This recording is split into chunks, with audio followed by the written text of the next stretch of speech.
शस्त्र उठाने से पूर्व मेरे एक प्रश्न पर चिंतन अवश्य कीजिए। यदि मैं आपसे कहूं जो अश्वत्थामा मरा है वो वास्तव में आपका पुत्र नहीं, एक हाथी है, तो क्या आपका जीवन आपको पुनः मधुर प्रतीत होने लगेगा? क्या आपका हृदय फिर से करुणा से भर जाएगा? यथार्थ कह रहे हैं वासुदेव। वास्तव में मेरे पुत्र की मृत्यु नहीं हुई।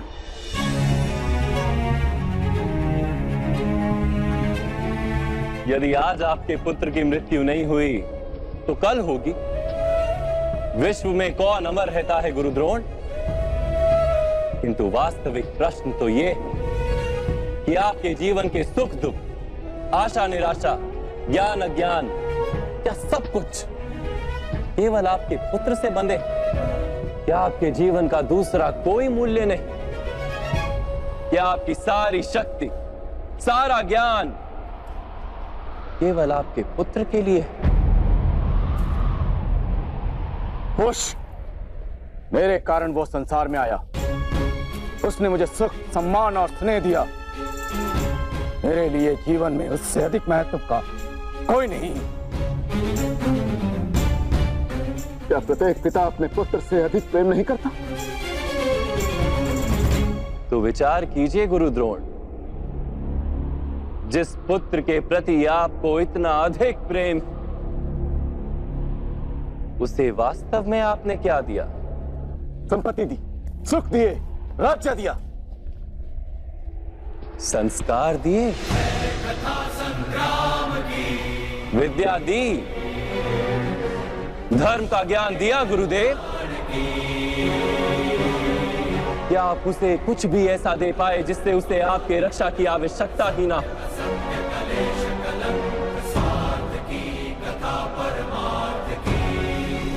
मैं मानता हूं सब अर्जुन तथा अंगराज कर्ण की भांति महान योद्धा नहीं बन पाते, किंतु आप अपने पुत्र को उचित निर्णय लेने का शिक्षण तो दे ही सकते थे।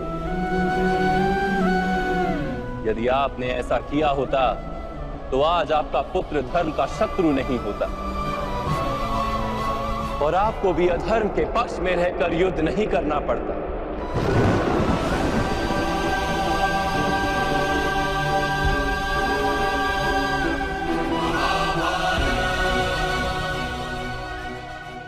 मैं मानता हूं सब अर्जुन तथा अंगराज कर्ण की भांति महान योद्धा नहीं बन पाते, किंतु आप अपने पुत्र को उचित निर्णय लेने का शिक्षण तो दे ही सकते थे।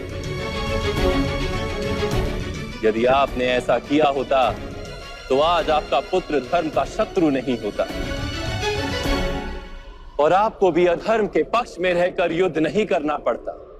मैं अपने पुत्र अश्वत्थामा को सारे सुख देने की इच्छा रखता था वासुदेव। मेरे पुत्र अश्वत्थामा के प्रति मेरे मन में प्रेम के कारण। प्रेम तो उन्नति देता है, उचित अनुचित का ज्ञान देता है गुरुदेव।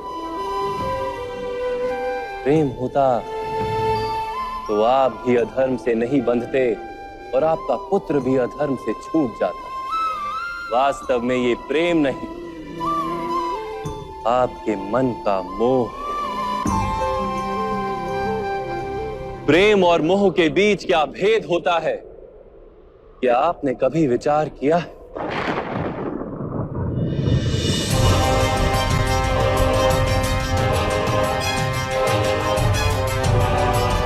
प्रेम से ही तो मोह का जन्म होता है वसुदेव।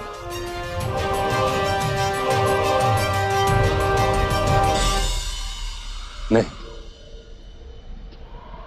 वास्तव में जहां प्रेम होता है वहां मोह होता ही नहीं। प्रेम का जन्म करुणा से होता है और मोह का जन्म अहंकार से। प्रेम कहता है कि मेरे पुत्र को ईश्वर संसार के सभी सुख देंगे, और मोह कहता है कि मैं अपने पुत्र को संसार के सारे सुख दूंगा। प्रेम कहता है कि मुझे अपने पुत्र पर गर्व, और मोह कहता है कि मेरे पुत्र को मुझ पर गर्व। प्रेम मुक्ति देता है गुरुदेव, मोह बांधता है। प्रेम धर्म है गुरुदेव, और मोह अधर्म।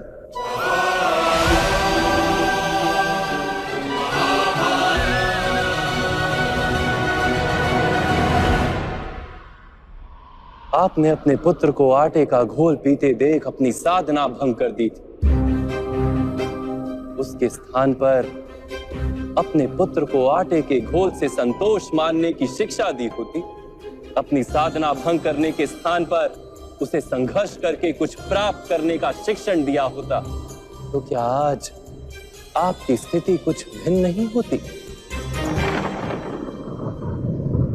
अपने पुत्र का भविष्य उज्जवल बनाने के प्रयासों में आप उसके चरित्र को उज्जवल बनाना भूल ही गए।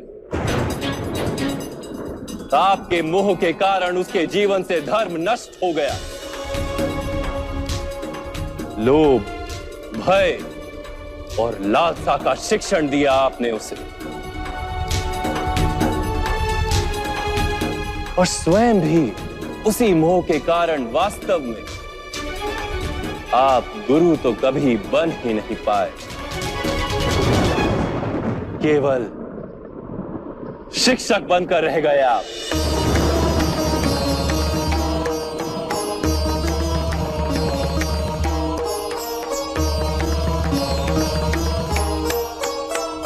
ऐसा क्यों कह रहे हैं वासुदेव? मैंने तो अपने संपूर्ण जीवन में अपने सारे शिष्यों को संपूर्ण निष्ठा से उत्तम बनाने का प्रयास किया है। गुरु वो होता है जो विद्या का दान देता है, विद्या का व्यापार नहीं करता। इसीलिए गुरु को अपने शिष्यों से दक्षिणा की आशा होती है, मूल्य की नहीं। किंतु आपने अपने अमूल्य ज्ञान का मूल्य निश्चित कर दिया। अपने ज्ञान के बदले में अपने शिष्यों से प्रतिशोध मांगकर आपने न केवल अपने जीवन में विष घोल दिया, अपितु अपने शिष्यों के जीवन में भी विष घोल दिया। और ये सब आपके मोह और अहंकार के कारण हुआ। आप गुरु नहीं हैं द्रोणाचार्य। जिस व्यक्ति के हृदय में अहंकार और मन में मोह तथा लालसा होती, उसके हाथों धर्म का कार्य तो हो ही नहीं सकता। इसलिए महर्षि भरद्वाज के पुत्र जैसे बाढ़ में डूबता हुआ व्यक्ति किसी वृक्ष को पकड़कर स्वयं की रक्षा करता है, वैसे ही इस अंत समय में धर्म को पकड़ लीजिए। आज समय है उचित निर्णय लेने का। मोह का त्याग कीजिए। मैं इसी क्षण आपके प्राण ले सकता हूं, किंतु मेरी इच्छा है कि आप जीवन में एक उचित निर्णय स्वयं लें।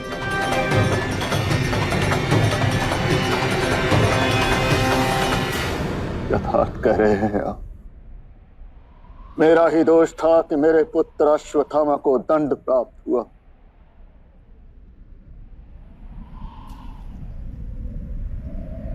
अब समय आ गया है कि मुझे भी दंड प्राप्त हो।